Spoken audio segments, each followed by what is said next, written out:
Segundo Reis 5. Então estamos dando sequência aqui nessas histórias do profeta Eliseu. Temos falado muitas vezes, falando mais uma, que essas histórias não têm necessariamente, muitas coisas na Bíblia não são exatamente cronológicas. Nem sempre a sequência dos fatos, às vezes nem sempre tem muitas coisas que têm uma sequência histórica. A Bíblia é uma história que tem começo, meio e sequência, e não terminou ainda, mas a Bíblia tem uma consumação das histórias, tem uma sequência, não é que é uma coisa sem sentido, mas nem todas as sequências imediatas são cronológicas, né? Às vezes não era esse o propósito de Deus, de mostrar uma cronologia. E especialmente nessas histórias do profeta Eliseu, nós estamos observando que é muito diferente de outras histórias dessa parte da Bíblia, que sempre seguia, né, Samuel, Crônicas, Reis, esses livros históricos acompanham muito assim os reis. Então fulano era rei, vai acompanhando a história. Outras coisas às vezes acontecem, mas é sempre relacionado aos reis, quem era o rei naquela época, e vai dando a sequência assim. E essas histórias do profeta Eliseu não são tão relacionadas aos reis, principalmente esses capítulos que nós estamos lendo agora. Por exemplo, né, nesse capítulo que nós vamos começar agora, capítulo 5, é uma história, talvez seja uma das, ou talvez até a mais conhecida do profeta Eliseu, que é a história de Naamã. Uma história muito conhecida, com certeza todo mundo aqui já ouviu pregações sobre Naamã e como ele teve que se mergulhar 7 vezes no Rio Jordão. Então é uma história bastante conhecida. Mas e nessa história vai aparecer o rei de Israel, vai aparecer o rei da Síria também, que Naamã vem da Síria. Mas é interessante que não dá o nome. É uma das características dessa história que, mesmo mencionando o rei, os reis, vai aparecer o rei das duas nações, de Israel e da Síria, não dá o nome de nenhum dos dois, só fala o rei da Síria e o rei de Israel. Então nem identifica. Isso é uma coisa, essas coisas, como a gente sempre nota, esses detalhes não são sem significado, são importantes. E nem sempre, né, eu não acho que eu sei interpretar qual é a importância toda desses detalhes, mas eu estou sempre sugerindo algumas coisas para a gente pensar. E uma das coisas que eu creio que é razão é que o foco aqui não são os governantes, o foco aqui é o reino de Deus, que acontece com pessoas simples, com pessoas do dia a dia. Embora Naamã seja uma pessoa importante lá na Síria, mas vai ter uma personagem que aparece até como uma personagem muitíssimo importante na história, que é uma pessoa que não tem nome. Nós vamos falar dela agora mesmo.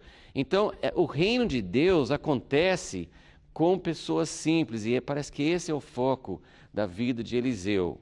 Elias, né, a gente tem mostrado que Elias foi chamado por Deus, ele foi um precursor, ele foi um homem que anunciou várias coisas. Então ele tinha uma mensagem que precisava ser anunciada ao rei de Israel. Mas Eliseu, embora ele tenha ações que afetam os reis, mas ele tem muitas histórias aqui de pessoas comuns, de pessoas do dia a dia, e ele vai mostrando que o reino de Deus acontece, e grandes coisas acontecem através de pessoas simples, né? Pessoas comuns.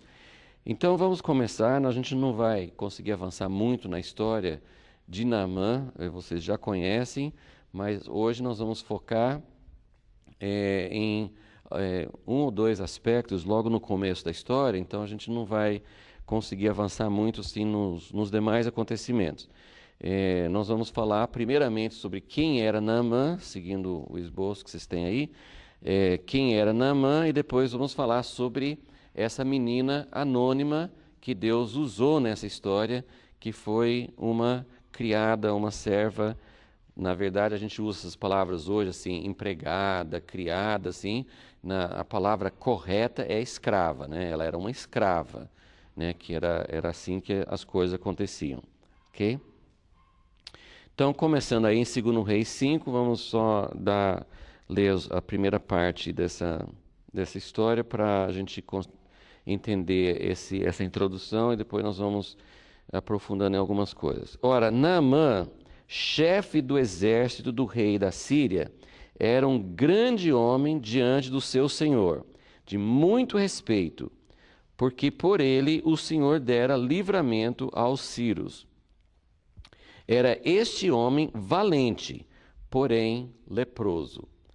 Então, a introdução é para mostrar quem era Naamã. Toda a história, evidentemente, é sobre a cura, né? Já vai falando do início que ele era leproso e a cura vai ser exatamente a cura desta lepra, desse homem importante.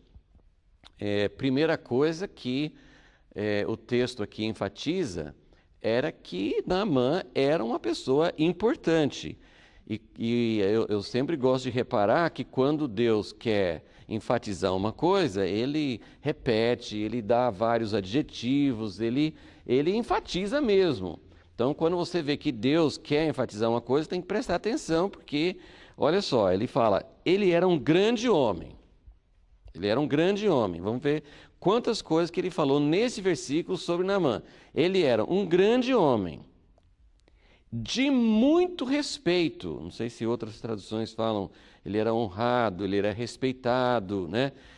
Então ele era um grande homem, provavelmente isso se refere mais à posição dele. Então ele tinha um cargo alto, ele era, né, já foi falando no início, que ele era chefe do exército. Então ele não era um capitão qualquer, um dos muitos capitões, ele era o general, ele era o chefe maior. Uma das coisas assim que a gente são fatos que a gente não pode também afirmar, porque como eu falei, não dá o nome deste rei da Síria, mas o mais provável é que tenha sido o mesmo rei que apareceu em várias histórias antes, em 1 Reis, com o rei Acabe e tudo, que chamava Ben-Hadad. Provavelmente era esse. Durante o tempo de Eliseu, até uma das missões de Eliseu era ungir o próximo rei. Essa foi uma missão que Deus deu para Elias, lá no Monte Sinai. Falou, você tem que fazer 3 coisas. Você tem que ungir o próximo rei de Israel, você tem que ungir o próximo rei da Síria e você tem que ungir o próximo profeta depois de você. Deus deu para Elias 3 missões e Elias só fez uma, ele só passou o bastão para Eliseu. As outras 2 coisas que não eram simplesmente o profeta, o homem de Deus, mostrava que Deus que mandava na história. Então o profeta, como Samuel ungiu Saul, como ele ungiu Davi, os profetas tinham essa missão de dar as direções de Deus, de realmente Deus estava mandando, né? Deus era mais do que qualquer rei. Essa missão que Deus deu para Elias lá no Monte Sinai não era uma missão, então você vai ungir o próximo rei. Não, fazia parte da missão de Elias. Qual que era a missão de Elias? Eu já falei isso muitas vezes, estou repetindo, porque a gente não pode perder a noção do nosso contexto. Nós estamos aqui semanas estudando essas histórias do profeta Eliseu, mas nós não podemos esquecer o título que eu sempre coloco aqui no esboço. O título da vida de Eliseu é que Eliseu veio para completar a missão de Elias.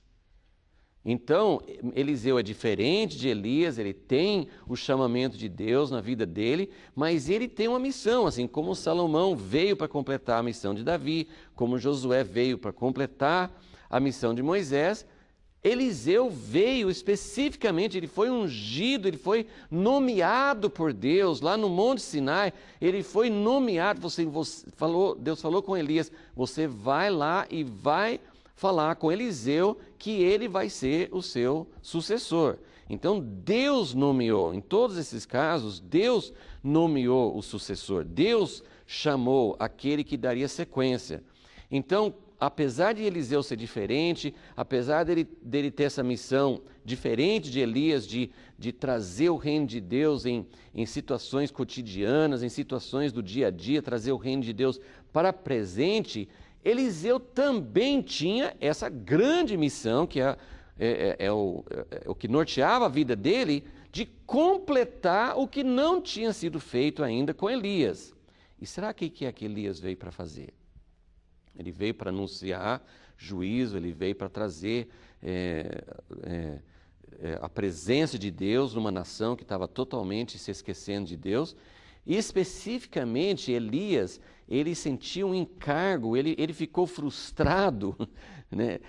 Alguns momentos de frustração dos homens de Deus, assim, se eu fosse Elias, como eu ficaria frustrado depois de ver fogos cair do céu, e Deus ser reivindicado, Deus ser conhecido e matar um monte de profetas de Baal. E Elias entrou em depressão. Ele entrou em depressão depois disso. Por quê? Porque ele tinha um foco, ele não estava só querendo, diferente talvez de muitos de nós, ele não estava só querendo ver uma grande explosão, uma grande manifestação. Ele queria ver algo realizado. Ele não veio só para falar assim, todo mundo vai lembrar, que é fato, né? Todo mundo vai lembrar de Elias como aquele que trouxe fogo do céu. Oh, profeta Elias, fogo caiu do céu, Deus mostrou que é maior do que Baal.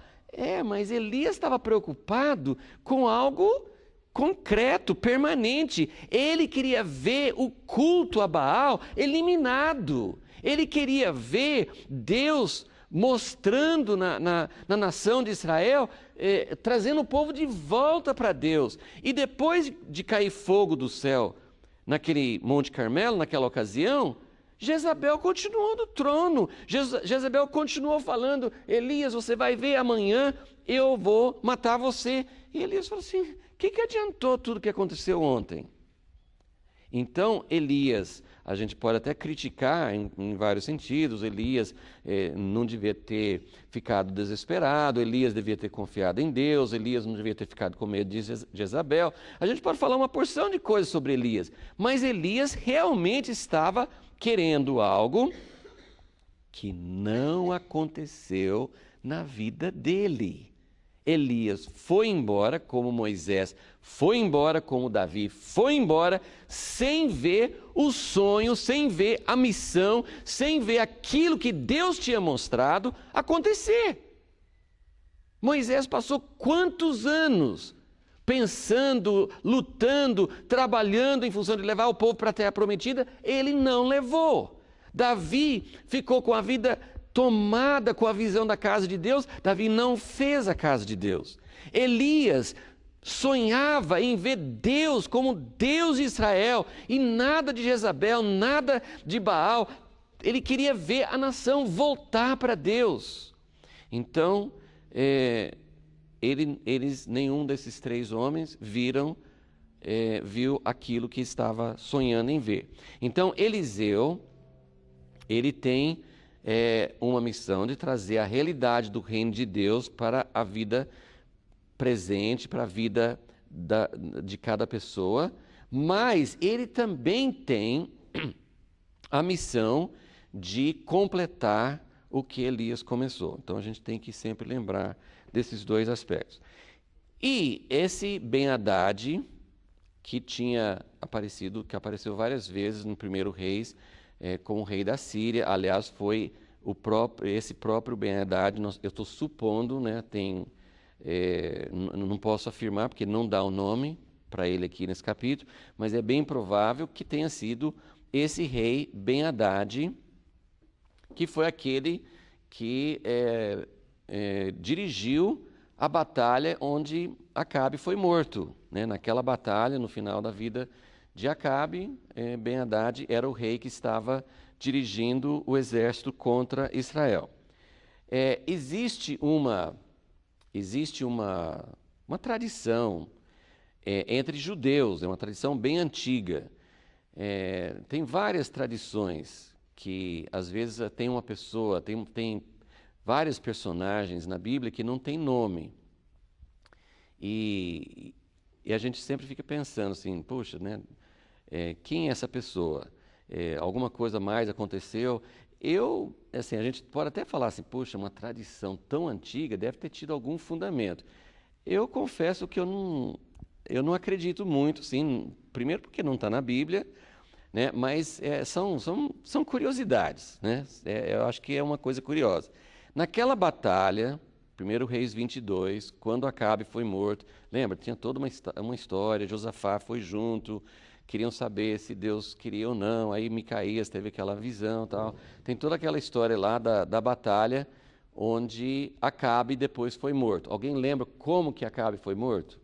Lembra que a história foi até engraçada, assim, porque Josafá fez toda aquela insistência de ter um profeta de Deus para falar se devia ou não devia ir para a batalha. Ele viu que tinha um monte de profeta falando, vai, vai. Josafá sabia que não era profeta de Deus e que ele precisava ouvir uma voz de Deus. Aí, com muita insistência, tirou um profeta da prisão, né, que Acabe tinha colocado na prisão. Tem um profeta, aí ele vai contar toda a visão que Deus mostra na visão que Acabe tem que ser induzido por espíritos mentirosos para ir para a batalha, porque lá na batalha Acabe vai morrer. Até que enfim nós ouvimos a palavra de Deus, né? Josafá insistiu e veio a palavra de Deus. Aí vem a palavra de Deus, mas eles vão para a guerra assim mesmo. Primeiro, incoerência, né? Acabe, tudo bem, Acabe não faz a vontade de Deus. Mas Josafá é um homem de Deus.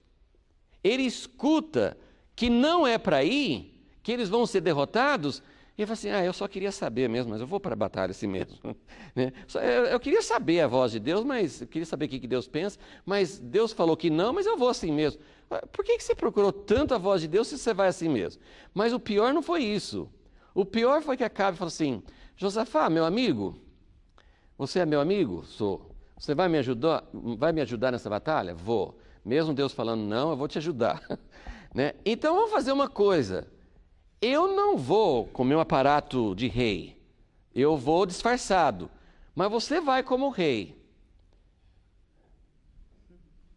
Sim, ele escutou que o rei vai morrer. Acabe pode não ter acreditado muito. Acabe achava que podia enganar Deus. Deus falou que ele ia morrer, mas eu vou falar com meu amigo para ir como rei e eu vou disfarçado, então eu não vou morrer. Ele vai enganar Deus. Ele enganou não, ele falou, Josafá foi de bobo, né? Ele foi de bobo. E aí tem aquela história que o exército, né, a ordem do próprio Ben-Hadad aqui, era que não era para matar soldados desnecessariamente, eles só queriam uma coisa, o rei da Síria, queria pegar o rei de Israel. Então, quando eles viram Josafá, acharam que era Acabe e foram atrás dele e Josafá clamou ao Senhor e o Senhor falou assim, meu filho bobinho, eu vou te salvar. Você foi muito bobinho, eu te dei todos os avisos, mas eu vou te salvar assim mesmo. Né? E aí, Acabe, que achou que podia enganar Deus, a Escritura fala que um homem atirou, por acaso, um soldado sírio, por acaso, atirou e acertou no rei Acabe. Por que eu estou relembrando toda essa história? Porque tem uma tradição judaica que Naamã era esse soldado que atirou por acaso. Né? Eu acho que não tem fundamento nenhum, mas é uma coisa que eu até vi, é bem conhecido, até aquele historiador famoso, Joséfo, ele relata isso na história dele. É uma tradição bem antiga que esse Naamã. Por que que eles colocaram isso? Porque o versículo fala, versículo 1, 5:1, que Naamã era um homem de alto cargo, muito importante. Ele era de muito respeito. Por que que ele era muito respeitado, muito honrado? Porque, agora, essa frase devia chamar a sua atenção. Não sei se chamou, mas devia chamar a sua atenção. Por quê? Porque diz o seguinte: nós estamos falando sobre a Síria, nós não estamos falando sobre Israel, não estamos falando sobre o povo de Deus. E está escrito aqui que Naamã era um homem de muito respeito, porque por ele, Deus, o Senhor, tinha dado livramento aos sírios. Deus está interessado em dar livramento à Síria. A Síria é uma nação contra Deus, eles adoram outros deuses, eles não servem ao Deus verdadeiro. Por que que Deus quer dar livramento aos sírios? Então, isso é uma coisa que tem que chamar muita atenção. Então, tem essa história assim, de que Naamã era muito respeitado porque ele foi o cara que matou Acabe. Eu acho que essa história não tem fundamento, eu acho que não tem ligação, porque, primeiro, será que alguém descobriu quem foi o soldado sírio que atirou por acaso? Né? Pode ser que talvez o próprio cara que atirou nunca soubesse para onde que foi a flecha dele, né? E, enfim, eu acho que não foi isso que lançou Naamã como um homem de fama. As pesquisas históricas, assim, tudo é uma suposição, porque nós não temos o registro bíblico do por que fala aqui que Deus deu livramento através dele. Mas nessa época da história, tinha dois países com nomes parecidos. Um é Síria, que é esse aqui que nós estamos falando, e o outro é Assíria, que era na região que hoje é Iraque, né, próximo a onde é Babilônia, né, faz parte da mesma região geográfica. Então, a Síria, nessa época, era um país, um reino que estava em ascensão, estava crescendo em poder. Daqui a algum tempo, nós vamos ver esse país, a Síria, tomando bastante, aparecendo bastante, inclusive as 10 tribos de Israel que vão para o cativeiro antes de Judá, são levados para o cativeiro pela Assíria, ok? Então, a Síria, e esse aqui é Síria, que até hoje tem o mesmo nome, é Síria mesmo, né, que faz fronteira com Israel, ok? E nessa época, então, a Síria estava crescendo, tentando conquistar Síria, mas a mais provável interpretação dessa frase é que Naamã tinha sido o general que conseguiu segurar os assírios e livrar a Síria de ser conquistado pela Assíria. Deu para entender? Então, de qualquer forma, esse não é o ponto mais importante, que a Bíblia não coloca isso. O que eu quero colocar é o seguinte: Naamã, nesse começo de história, tem nada a ver com Deus, ele não é um homem que busca Deus. Pode ser que ele tenha sido um homem, como vários outros gentios no Velho Testamento, que tinham coração para Deus já desde o início? Não sei. Também a Bíblia não afirma. Mas a Bíblia diz que Deus fez livramento da Síria através dele. Bom, nós sabemos que Deus usa todos os governantes. Até Nabucodonosor foi chamado de servo de Deus. Lógico, ele não servia a Deus de coração, mas ele tinha sido usado por Deus até para trazer juízo sobre o povo de Deus. Então, Deus tem propósitos com outras nações. Mas eu queria só parar aqui um pouquinho nessa história para pensar sobre Naamã e sobre tudo que vai acontecer na sequência, porque Deus tem uma forma de agir que é maravilhoso. A gente interpreta a Bíblia sempre com nossa perspectiva humana, a gente pega só um lado, a gente pega extremos, mas nós precisamos fazer todo o nosso esforço para entender o plano de Deus, que é tão rico e que tem vários lados. Eu vou explicar. Deus, no Velho Testamento, tratava quase que exclusivamente com o povo de Israel. Por isso que é estranho esse versículo aqui. Quase que exclusivamente no Velho Testamento, Deus age em favor de Israel. Deus não tem, aparentemente, interesse em outras nações. Claro que isso não é verdade, porque o chamado de Deus para Abraão é ser uma bênção a todas as nações. Então, claro que Deus tem interesse nas outras nações. Mas ele está preparando Israel para um dia alcançar as outras nações. Então, o plano de Deus, ele traz duas coisas que a gente precisa sempre manter em equilíbrio.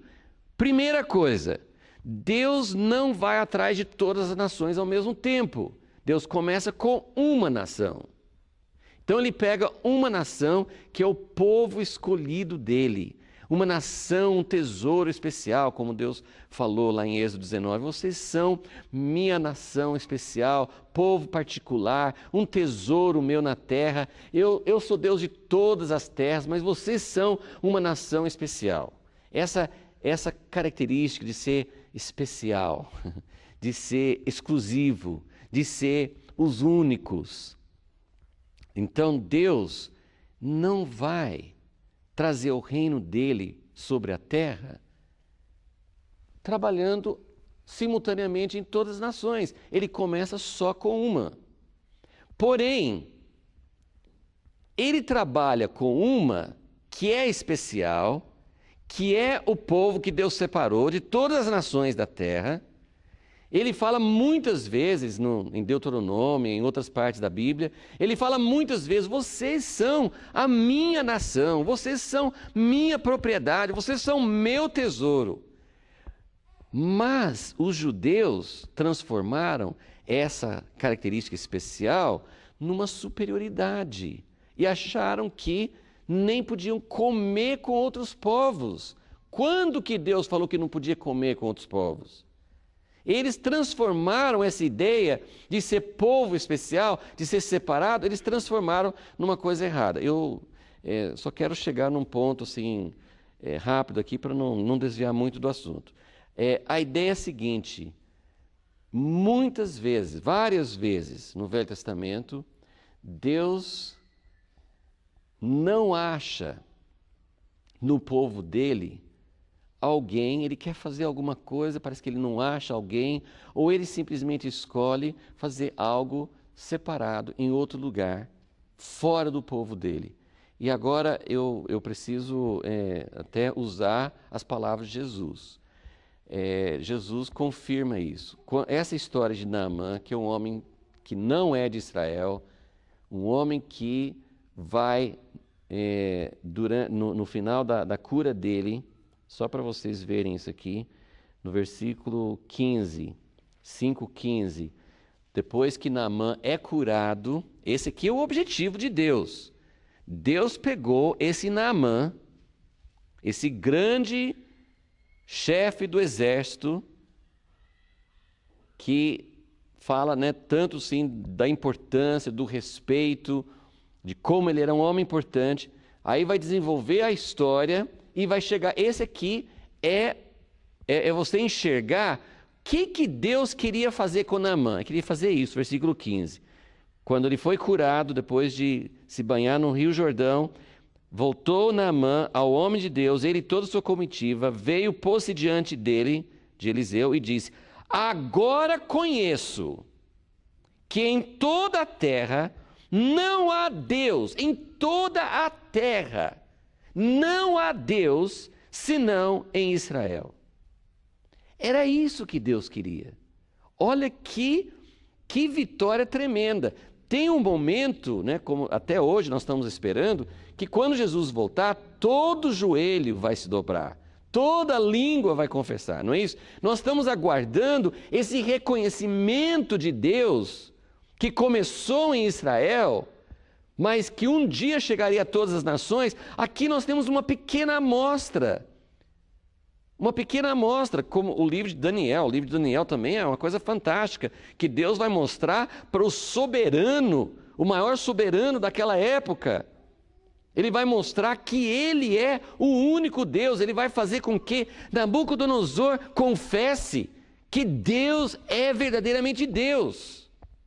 Então isso é uma pequena amostra do que Deus quer fazer numa época futura. E é uma maneira até mesmo da descendência de Abraão abençoar outras nações.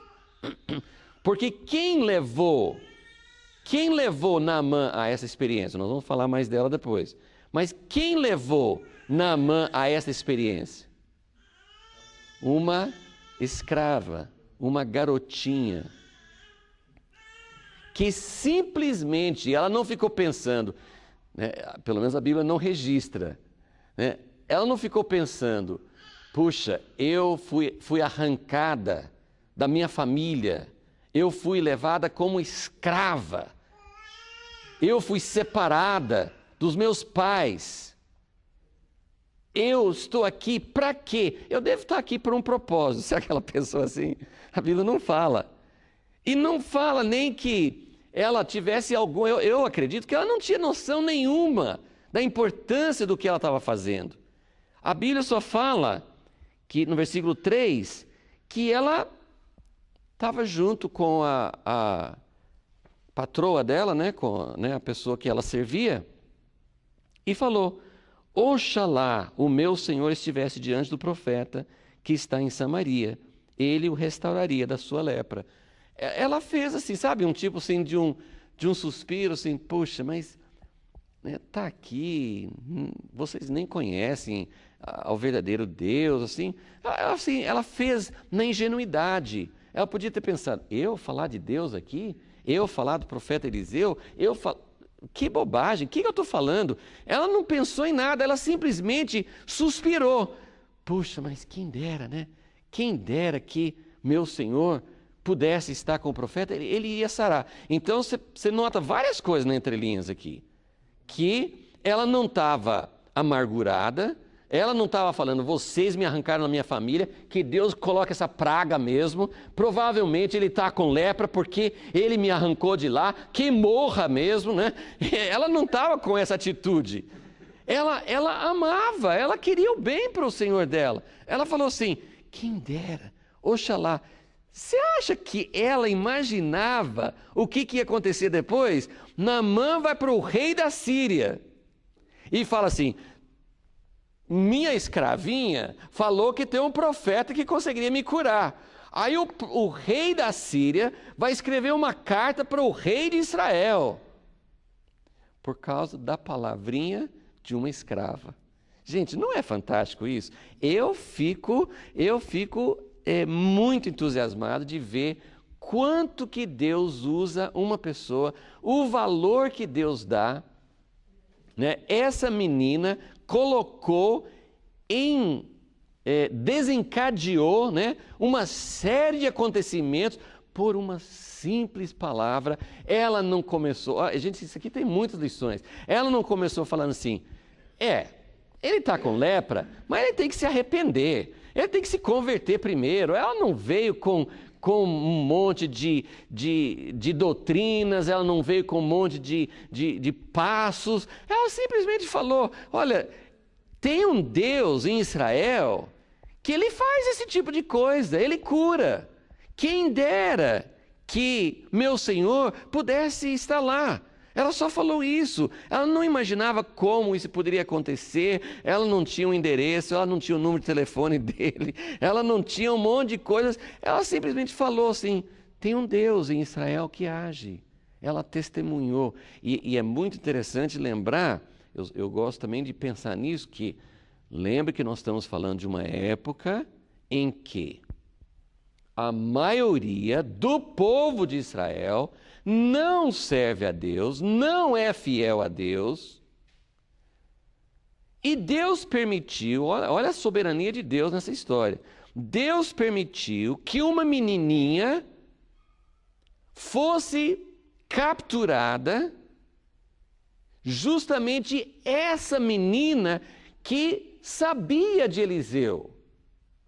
Lógico, é provável que muitas pessoas soubessem de Eliseu em Israel. Não era uma coisa tão rara. Mas eu estou dizendo que muitas pessoas em Israel, muitas famílias em Israel, não eram fiéis a Deus. Não era uma época em que qualquer menina israelita iria testemunhar.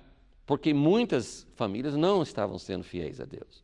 Então, justamente essa, aí os pais, aí você pode deixar a sua imaginação correr solta, porque não temos fatos na Bíblia para comprovar, não sabemos se foi numa batalha, o pai dela morreu, assim, enfim, a gente não sabe de nada, né? Como que foi que aconteceu isso?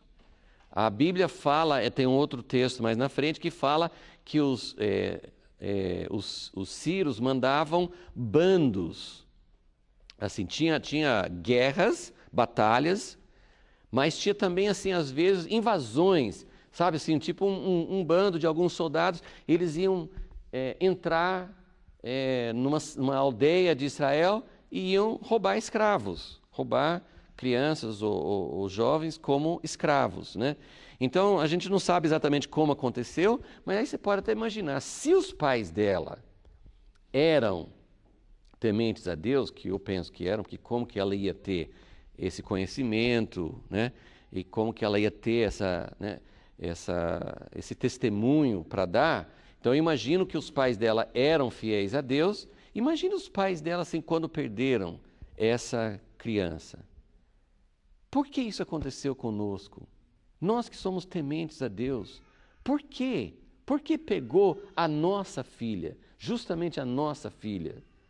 Mas percebe, isso deveria aumentar a nossa confiança em Deus, né? Eu sei que da próxima vez que eu ou você tiver numa situação ruim, nós também vamos falar assim, por que Deus? Por que justamente comigo? Eu estava sendo fiel, por que eu perdi dinheiro? Por que eu perdi isso? Por que eu estou doente? Por que alguém da minha família? A gente vai sempre perguntar essas coisas, não vai?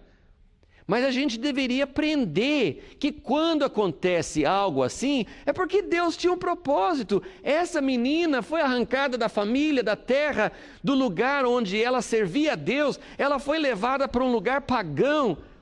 Ela não deixou a sua fé, ela deu um testemunho na casa de Naamã.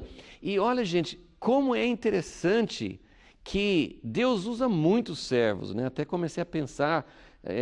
Tem vários exemplos, depois a gente vai lembrando sim, de outros, mas o servo de Saul é que sabia que tinha um tal de Davi que podia tocar num instrumento quando Saul estava... Saul não sabia de nada, assim, é interessante, né?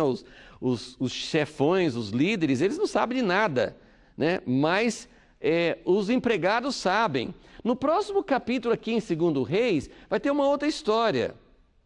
Só rapidinho, só para pensar nesse papel dos servos, dos escravos, dos que não têm nome, dos que não têm importância, dos que não têm posição, né?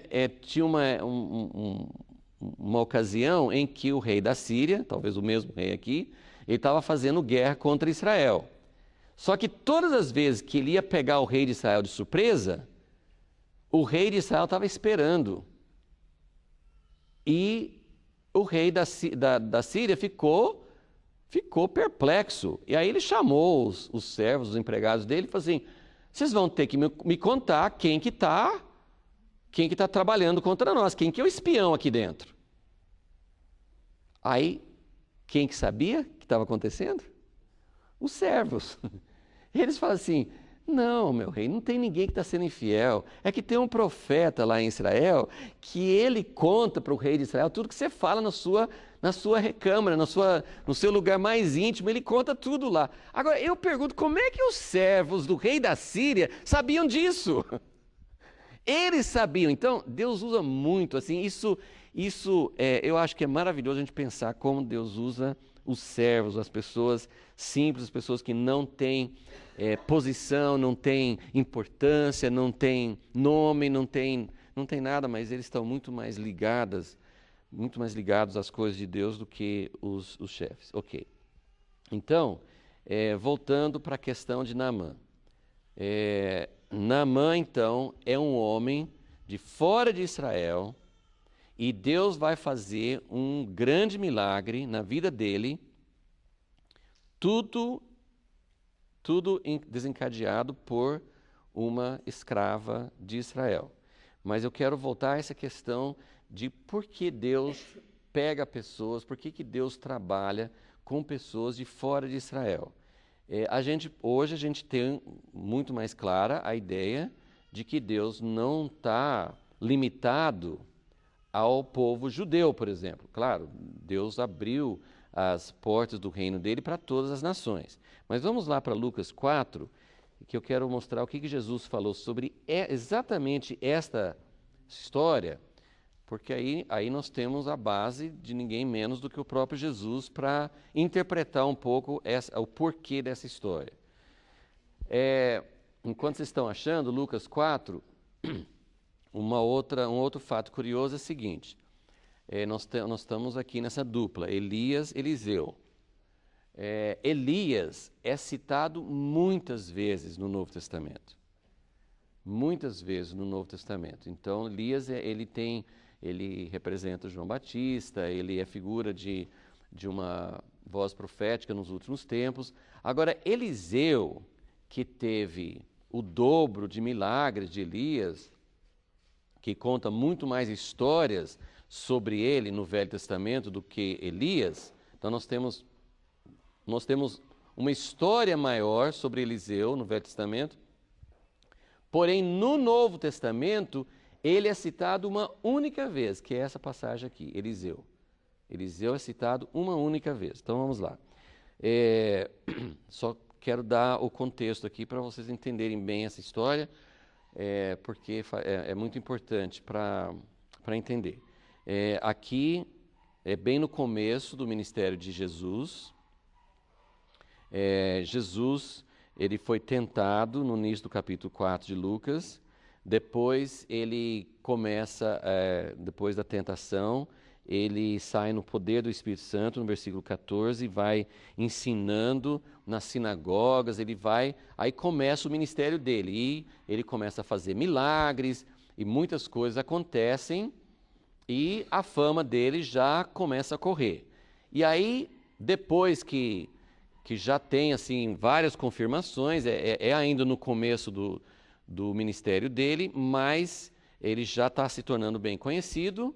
Ele vai, no versículo 16, ele chega na cidade onde ele foi criado, é considerada a cidade dele, que é Nazaré. E aí ele faz aquela leitura no profeta Isaías, e ele fala assim que ele foi ungido, né? Ele lê aquele texto de Isaías e fala que essa escritura do profeta Isaías estava se cumprindo nele naquele momento. E a reação inicial das pessoas que estavam ouvindo na sinagoga foi muito boa. Versículo 22. Todos lhe davam testemunho, se maravilhavam das palavras de graça que saíam da boca dele.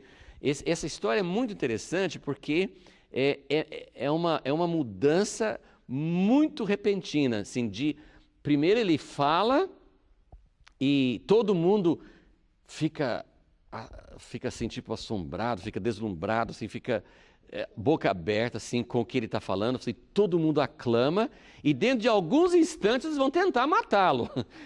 Uma hora querem fazer dele rei e daí a pouco já querem matar. Por quê? Esse é o ponto que eu acho e é justamente nesse ponto que Jesus cita a história de Eliseu.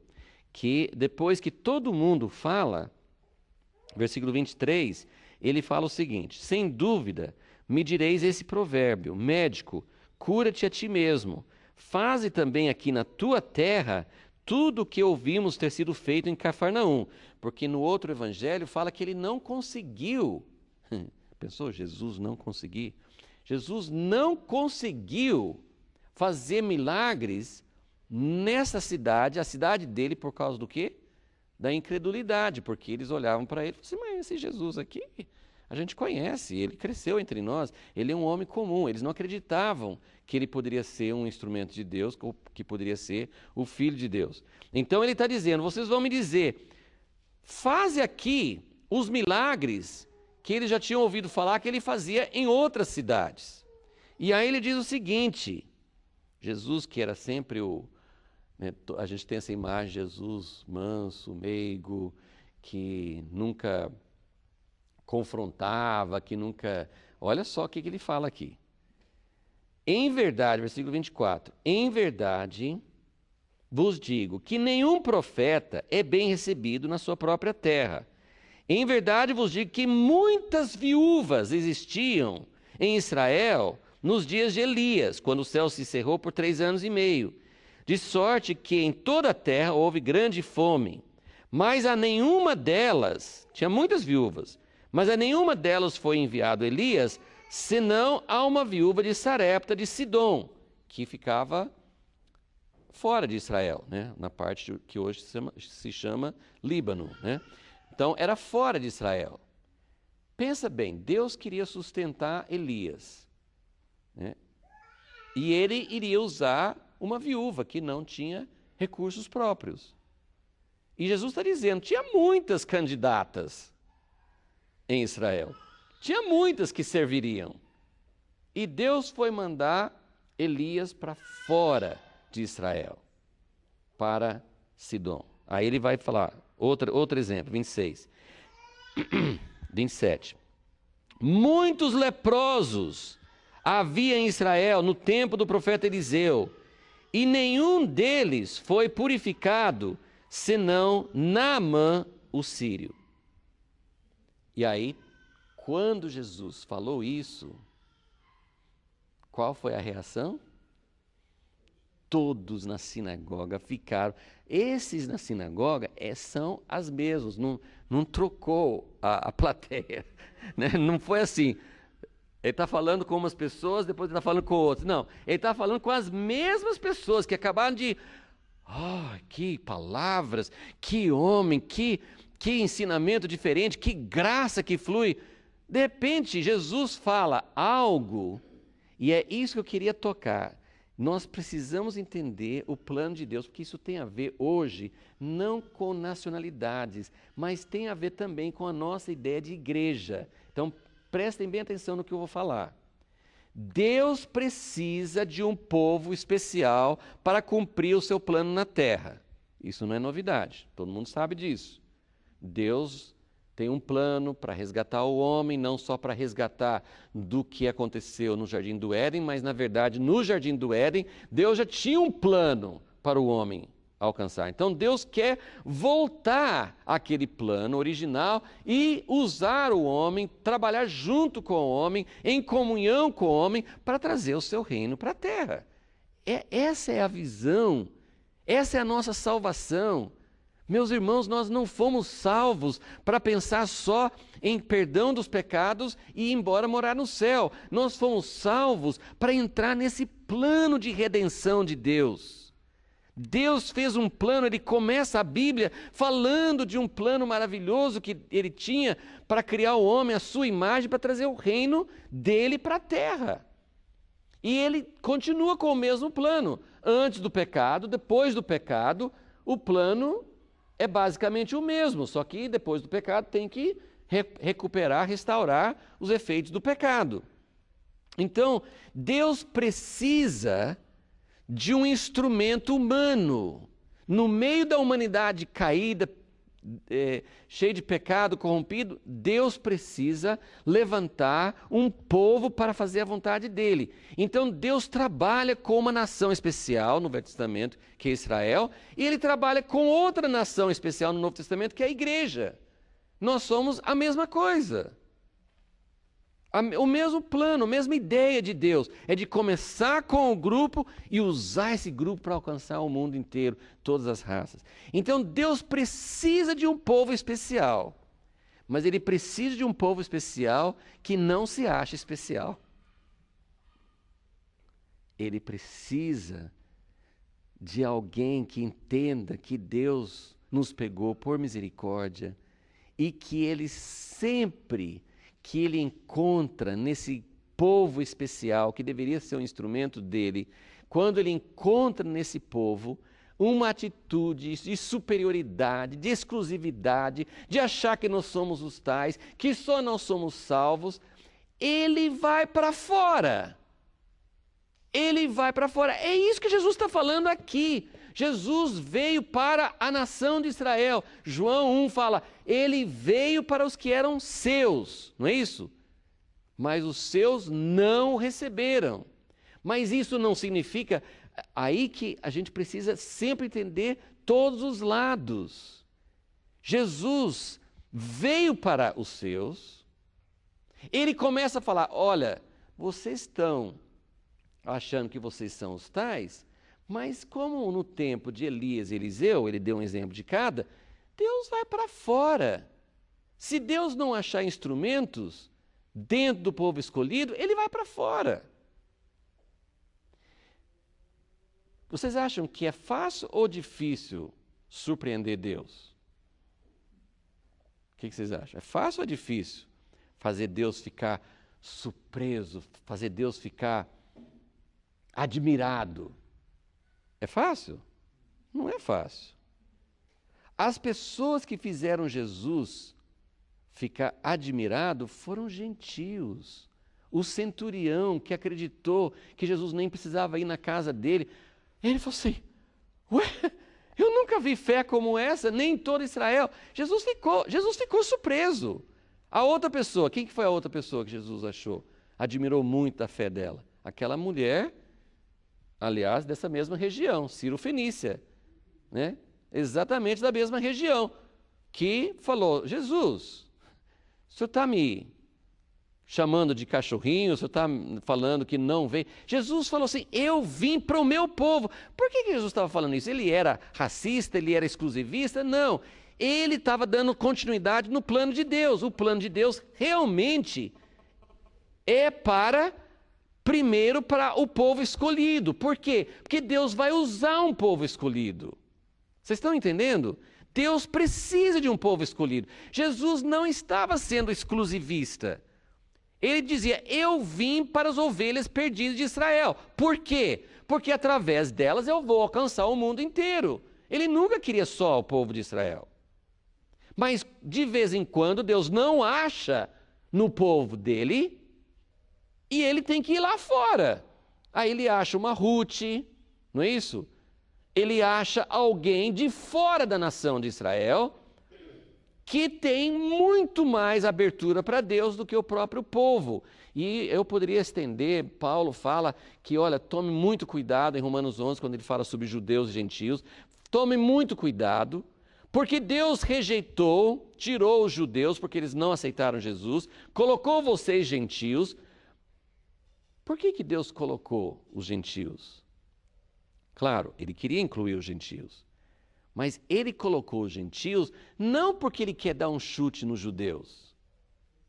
Ele falou assim, ele colocou vocês para ver se causa ciúme nos judeus e fazer com que eles voltem. E outra coisa, olha, isso aí tem que deixar a gente bem humilde, né?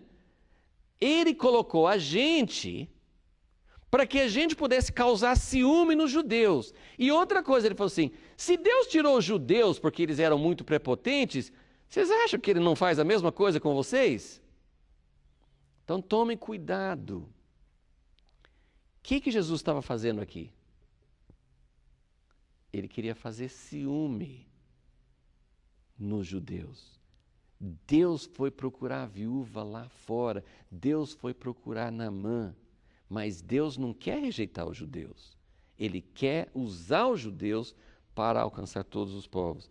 Então, o propósito de Deus, Deus encontra pessoas fora do grupo escolhido.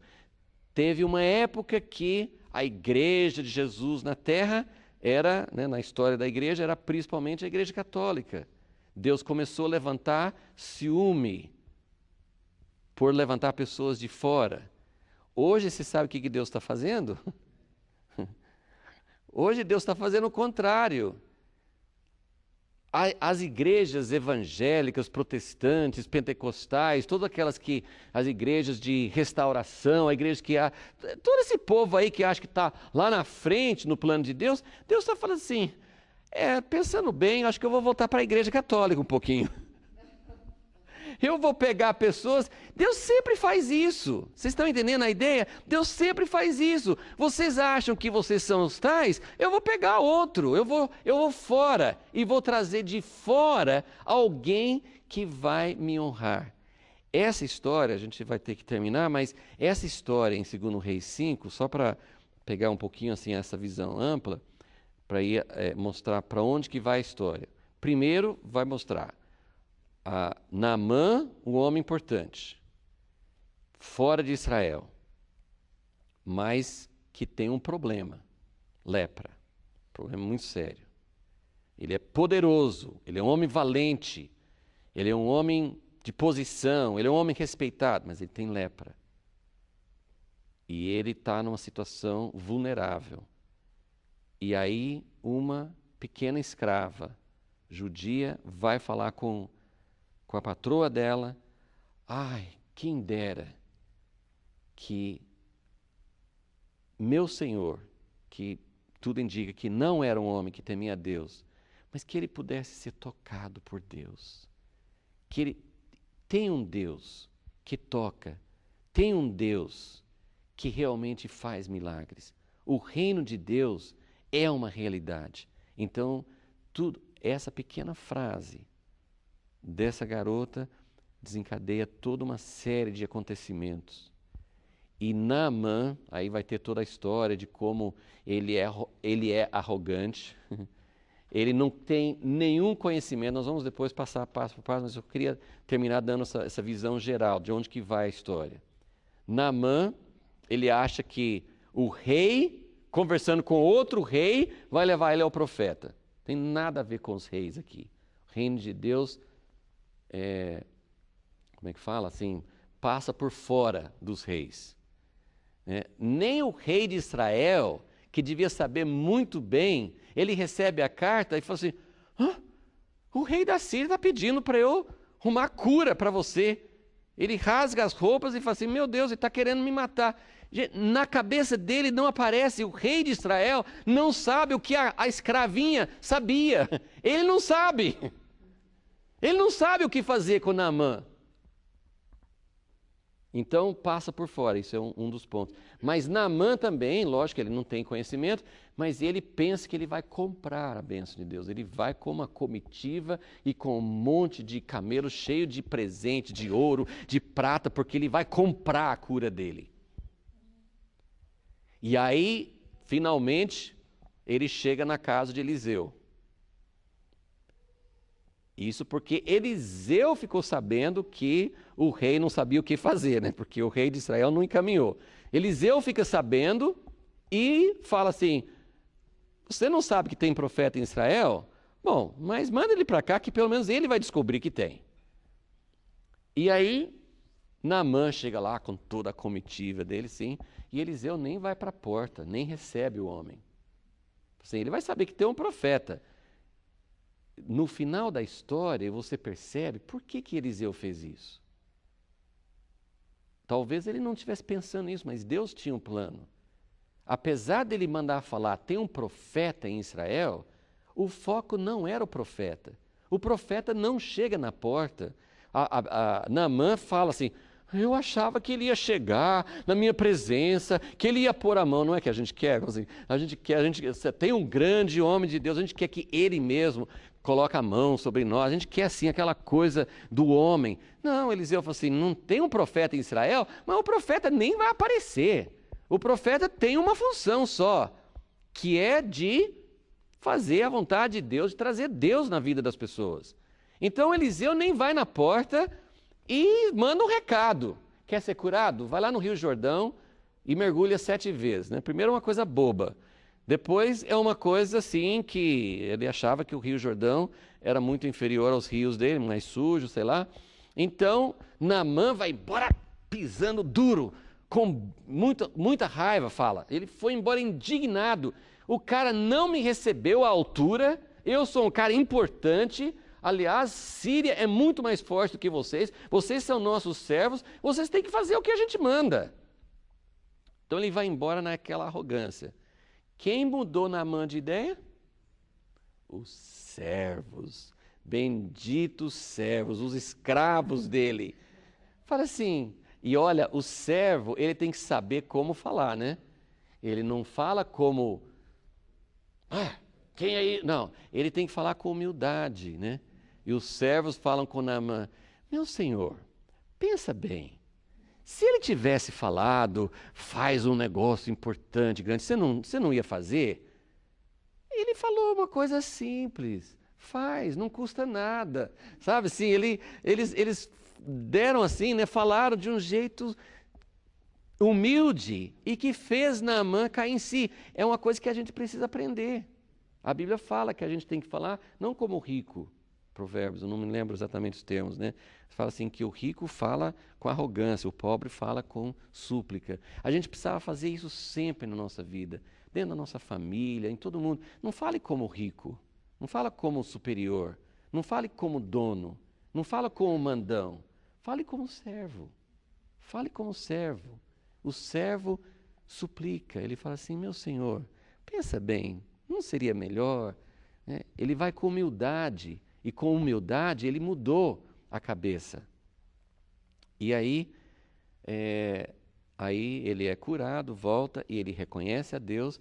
E aí tem uma outra parte da história, que é de um outro servo, que é o servo de Eliseu, Geazi, que vai pegar o presente, que Eliseu é muito radical, muito forte em dizer, isso que aconteceu não é porque você é importante, não é porque você tem dinheiro, não é porque você trouxe nada, eu não posso aceitar nada. Isso, depois nós vamos explorar isso um pouquinho, mas a dádiva de Deus não é por causa de dinheiro.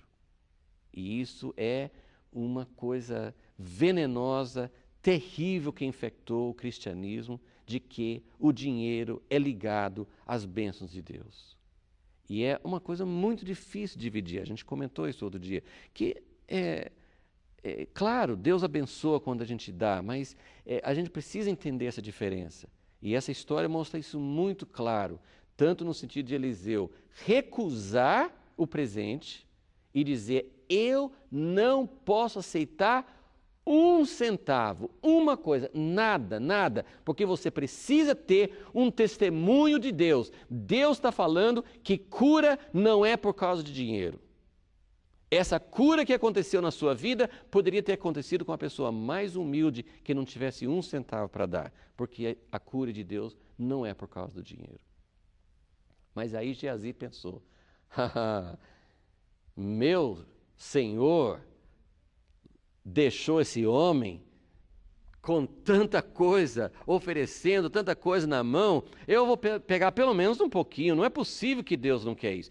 Algumas pessoas acham que Geazi foi atrás desse dinheiro, porque ele falou uma mentira, né, com Naamã. Ele falou assim, pensando bem, meu Senhor mandou dizer que chegaram dois homens dos filhos dos profetas, que são sempre pobres, né, filhos dos profetas são sempre pobres. Então, chegaram duas pessoas na casa dele e estão precisando de alguma ajuda. Algumas pessoas acham até que Geazi estivesse pensando, eu não sei, acho que não tem muita base, né? Mas talvez ele foi atrás disso para ajudar os outros filhos dos profetas, né? Eu não sei. Né? Então, eu tenho a tendência de pensar que ele pegou para ele mesmo, né? Mas enfim, ele fez uma mentira, ele desfez a imagem que Deus fez com tanto cuidado através de Eliseu. Né? Ele desfez isso. Então, foi uma coisa muito séria. Então, tem a história da serva, ou da escrava, de Naamã, contrastando com o servo de Eliseu. Então, isso mostra quanto que uma pessoa pode ter uma atitude totalmente contrária à outra, ok? Senhor, nós estamos aqui na Tua presença, Senhor.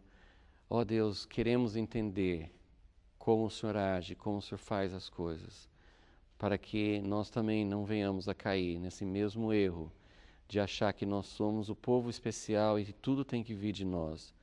O Senhor tem toda a liberdade de escolher pessoas de fora, totalmente de fora, do nosso círculo, do grupo que nós achamos que tem que ser.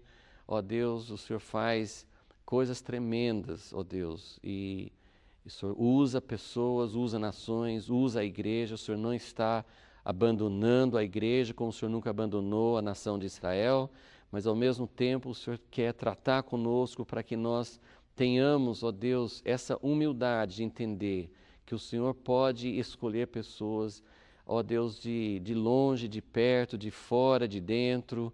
E, ó Deus, nós gostaríamos muito de estar dentro dos Teus propósitos, Senhor. Ó Deus, trata conosco, fala conosco, age, ó Deus, no nosso coração e no nosso meio, Senhor, para que possamos estar abertos para aquilo que o Senhor quer fazer, para aquilo que o Senhor está fazendo. Ó Deus, nós podemos também hoje estar com o coração fechado em relação a muitas coisas que o Senhor está fazendo, achando que não é certo, que não é o Senhor que está fazendo.